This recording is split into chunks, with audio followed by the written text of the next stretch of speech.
ถามอาจารย์จอกผู้ดีมีลูกค้าฝากมาถามว่าไม้เซล่ามาปลูกในเฮือนได้บ่ฮะไม้เสื้อล่าว่ะไม้เสื้อล่านี่สามารถอยู่ภายนอกได้อยู่ภายในเฮือนได้เบิดสอง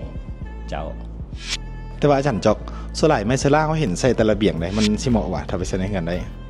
ธรรมดามันใส่ได้มันแล้วแต่ว่าแบบเฮาหั่นน่ะเฮาสิเป็นสไตล์ใดเฮาสิแต่งสไตล์ใดเสื้อล่ามันยี่ห้อเนาะไม้อันนี้แท้เขาจะเอิ้นไฟเบอร์ซีเมนต์เนาะเป็นใยไฟเบอร์ผสมกับซีเมนต์มันมีหลายยี่ห้อเดี๋ยวนี้มันก็มีลวดลายหลายอันแล้วที่เราสามารถมาแต่งได้เพราะฉะนั้นก็แล้วตามความมักฮัก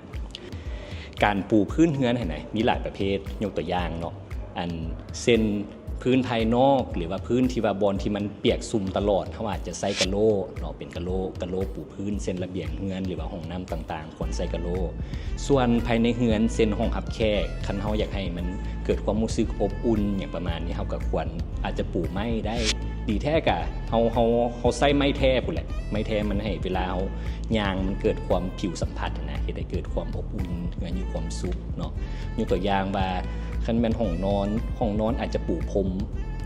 มก็ได้อาจจะเป็นพื้นคันมันก่อนแล้วมาปูพรมให้เกิดความรู้สึกอบอุ่น